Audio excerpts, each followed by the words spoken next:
வணக்கம் மக்களே! நாம இன்னைக்கு இந்த வீடியோல எத பத்தி பார்க்க போறோம்னா, கடந்த 2022ஆம் ஆண்டு பார்த்தீங்கன்னா, தொப்பூர் பகுதியில ஒரு கோர விபத்து ஏற்படுதுங்க.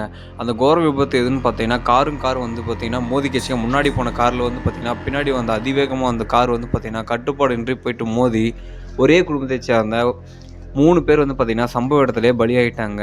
உடனே இந்த தகவல் வந்து பார்த்தீங்கன்னா, 108ஓட அது ஆம்புலன்ஸ் 108ஓட கட்டுப்பாட்டு அறைக்கு வந்து பார்த்தீங்கன்னா, ஒரு தகவல் வருதுங்க. அது வந்து பார்த்தீங்கன்னா, தருமபுரி மருத்துவமனை வந்து பார்த்தீங்கன்னா, தகவல் பரிமாற்றப்பட்டு, அங்கேருந்து ஒரு ஆம்புலன்ஸ் டிரைவர் வந்து பார்த்தீங்கன்னா, ராஜ்குமார் அப்படின்ற நண்பர் வந்து பார்த்தீங்கன்னா, இந்த சம்பவத்த அனுப்புனதே அவரு தாங்க. ராஜ்குமார் அப்படின்ற நண்பர் தான்.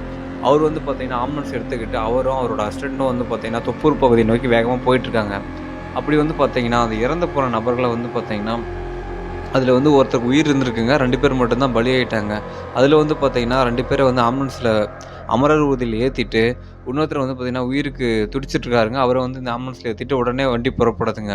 அப்படி புறப்பட்டு கொஞ்ச நேரத்திலேயே வந்து பார்த்தீங்கன்னா, ஒரு 2 கிலோமீட்டர் தாண்டி இருக்காதுங்க. தொப்பூர் கணவாய் மேல ஏறி டோல்கேட் போறதுக்குள்ளேயே வந்து பார்த்தீங்கன்னா, அவரும் இறந்துடுறாருங்க. உடனே வந்து பார்த்தீங்கன்னா, அரசு மருத்துவமனைக்கு வந்து பார்த்தீங்கன்னா, இந்த ஆம்புலன்ஸ் போயிட்டு நிக்குதுங்க தர்மபுரியில. அங்க வந்து பார்த்தீங்கன்னா அந்த ஆம்புலன்ஸ் டிரைவரான ராஜ்குமாருக்கு வந்து பார்த்தீங்கன்னா, ஒரே வருத்தங்க. என்னடா எப்படியாச்சும் காப்பாத்திடலாம்னு நெனச்சோமே, நம்ம வண்டியில பார்த்தீங்கன்னா இறந்துட்டாங்களே அப்படின்னு நெனச்சுக்கிட்டு, போயிட்டு அவங்கள வந்து பார்த்தீங்கன்னா, பிணக்கிடங்குல வந்து இறக்கிட்டு, வண்டியெல்லாம் கழுவிட்டு அவரு வீட்டுக்கு கிளம்பிடுறாருங்க. அவரு வந்து பார்த்தீங்கன்னா, தருமபுரி ஜிஹெச்ல இருந்து கரெக்ட்டா ஒரு 13 கிலோமீட்டருங்க அவரோட கிராமம். அவரோட வீட்டுக்கு வந்து பார்த்தீங்கன்னா, நள்ளிரவு போயிட்டுருக்காருங்க. அப்ப டைம் பார்த்தீங்கன்னா, 12 மணிங்க. அப்படி போயிட்டுருக்கும்போது, அந்த விபத்த வந்து பார்த்தீங்கன்னா, அதுவே நெனச்சுக்கிட்டு, அப்படியே அத பத்தி திங்க் பண்ணிட்டு போயிறாருங்க. ஏன்னா, அவர் இறந்தது வந்து பார்த்தீங்கன்னா, ஒரு 22 வயசு பையங்க.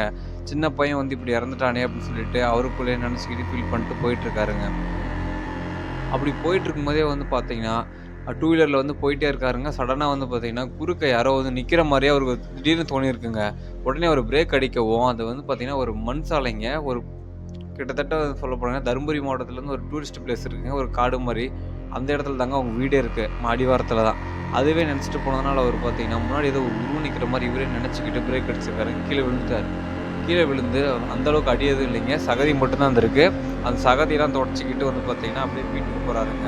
அப்படி போயிட்டு இருக்கும்போது பார்த்தீங்கன்னா, அவர் வீட்ல வளர்க்குற நாய் வந்து பார்த்தீங்கன்னா, ரொம்பவே பாசங்க இவர் மேல. ஆனா அன்னைக்கு பார்த்தீங்கன்னா, இவர் கிட்டயே வரலைங்க. கொலைச்சிட்டு அது ஓடுதுங்க. தூரவே ஓடுது.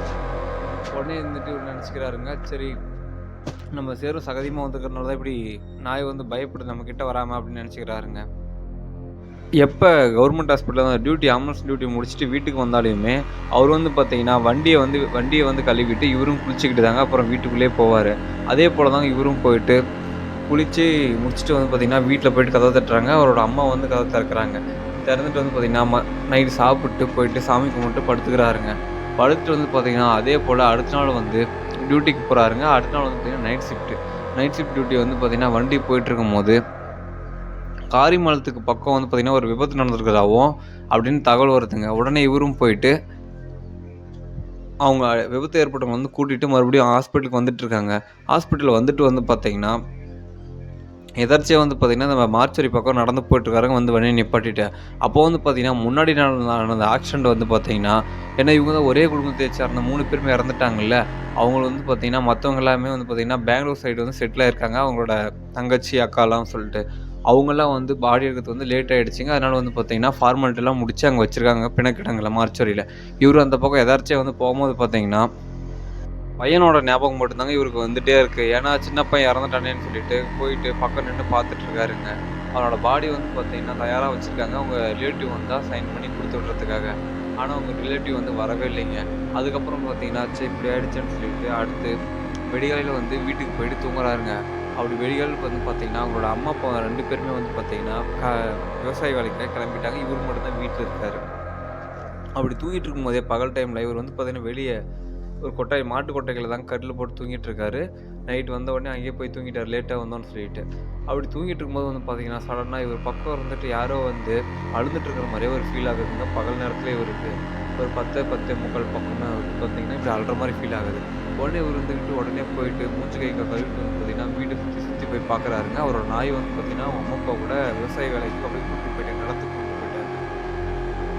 இவரு வந்து பார்த்தீங்கன்னா, யாருன்னு சொல்லிட்டு வீட்ட சுத்தி பார்க்குறாருங்க, இல்ல. அதுக்கப்புறம் போயிட்டு வீட்ல கொஞ்ச நேரம் போய் சாப்பிட்டு டிவி பார்த்துட்டு மறுபடியும் தூங்குறாருங்க. அப்போ வந்து பார்த்தீங்கன்னா, ஓன்னு அழுதுட்டு யாரோ ஒரு ஆண்மகன் வந்து அழுற மாரியே அந்த சவுண்ட் ஃபுல்லாவே கேட்குதுங்க. உடனே இவரு என்ன பண்றாருன்னா, போயிட்டு சாமி கும்பிட்டு திருநீர் வச்சுக்கிட்டு ஏன்னா இவருக்கு வந்து இது போல நெறைய அமானுஷ்யம் வந்து நடந்திருக்குங்க. ஆம்புலன்ஸ் டிரைவர்ன்றதுனால நெறைய பேர் பிணங்கள வந்து ஏத்திட்டு போயிருக்காரு. விபத்துகள பார்த்துருக்கனால இவர் கொஞ்சம் தைரியத்த வர வச்சுக்கிட்டு வீட்ட சுத்தி பார்க்குறாருங்க.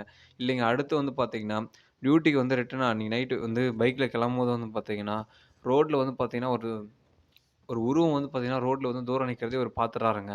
வந்துட்டு அது மனிதன் போலவே இல்ல. ரொம்ப ஹைட்டாவும் இருக்கு. என்னவா இருக்கும்? அங்க தான் அழுகுற சவுண்டும் வேற கேட்குதுங்க. உடனே இவரு என்ன பண்றாருன்னா, ஸ்லோவா வண்டி வந்து அப்படியே மெதுவா ஓட்டிட்டு போயிட்டுருக்காருங்க. பக்கம் போக போக அந்த உருவம் வந்து காணாம போயிடுதுங்க. அடுத்து பார்த்தீங்கன்னா, ஆம்புலன்ஸ் வந்து பார்த்தீங்கன்னா, ஒரு இடத்துக்கு இதே தொப்பூர் பக்கம் சொல்றாங்க. ஏன்னா வந்து வீக்கெண்டு இந்த இடத்துல வந்து பார்த்தீங்கன்னா, நெறைய வாகனங்கள் வரும். அப்ப விபத்து ஏதாவது நடக்க வாய்ப்பு இருக்குன்னு சொல்லிட்டு, ஆ ஆம்புலன்ஸ வந்து எடுத்துட்டு போய் தொப்பூர் அந்த செக் போஸ்ட்டு மலை இறக்கத்துல வந்து பார்த்தீங்கன்னா, இந்த பக்கம் ஒரு ரைட் சைடு ரோடு பிரியுமா அவங்க. அந்த இடத்துல வந்து நிப்பாட்டி வைக்க சொல்றாங்க. அப்போ வந்து பார்த்தீங்கன்னா, இவரும் இவரோட அசிஸ்டன்ட் மட்டும் தாங்க போறாங்க. அப்போ இவரோட அசிஸ்டன்ட் வந்து பார்த்தீங்கன்னா, பின்னாடி போயிட்டு அந்த எக்யூப்மெண்ட்ஸ்லாம் கிளீன் பண்ணி வைக்கிறது, செக் பண்றதுன்னு இருக்காரு. இவரு வந்து பார்த்தீங்கன்னா, முன்னாடி அப்படியே படுத்து தூங்கிட்டாருங்க. அவரு வந்து பின்னாடி தூங்கிட்டாரு. அவரோட அசிஸ்டன்ட் ஃபோன் வந்தா எழுவோன்னு சொல்லிட்டு. அப்படி தூங்கிட்டு இருக்கும்போது வந்து பார்த்தீங்கன்னா, அந்த ஆம்புலன்ஸ்ல வந்து யாரோ ஏறுற மாரி டோர் க்ளோஸ் ஆகுற சத்தம் நல்லாவே கேட்குதுங்க.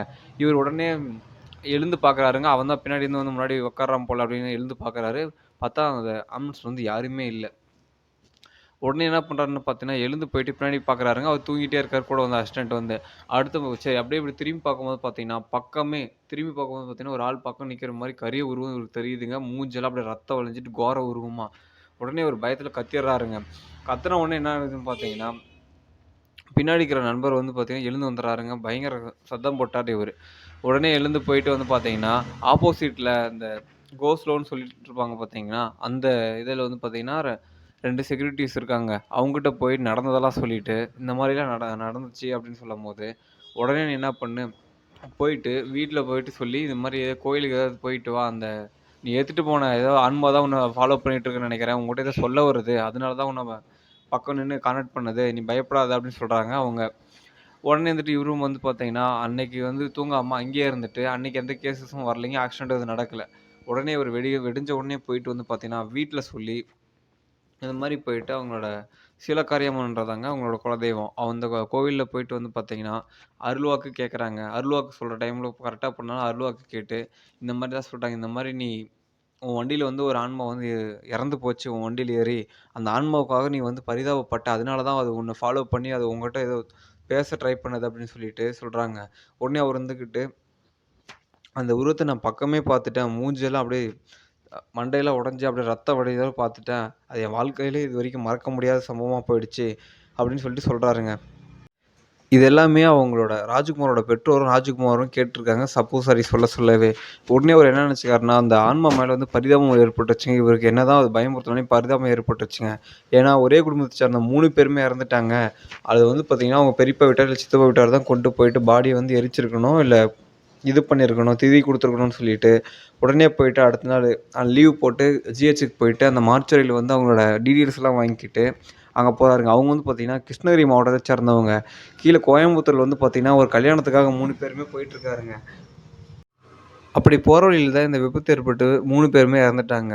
உடனே வந்து பார்த்தீங்கன்னா, அவங்களோட உறவினர் மூலியமா தான் கிருஷ்ணகிரிக்கு எடுத்துட்டு போயிட்டு தகனம் பண்ணியிருக்கிறதா கேள்விப்பட்டு, போயிட்டு அந்த இடத்துல போயிட்டு மாலையெல்லாம் வாங்கிட்டு போயிட்டு, அவங்க ஃபோட்டோவுக்கு வந்து போட்டு சாமி கும்பிட்டு வந்திருக்காருங்க. அதுக்கப்புறம் வந்து பார்த்தீங்கன்னா, அந்த ஆன்மா வந்து இவர்கிட்ட தொடர்பு கொள்ளவே இல்லைங்க. ஆனா, அத வந்து பார்த்தீங்கன்னா, இன்னைக்கு வரைக்கும் மறக்க முடியல. அவர் வந்து பார்த்தீங்கன்னா, அந்த சின்ன பையன் தான் இறந்தது. ஆனா, அது இன்ன வரைக்குமே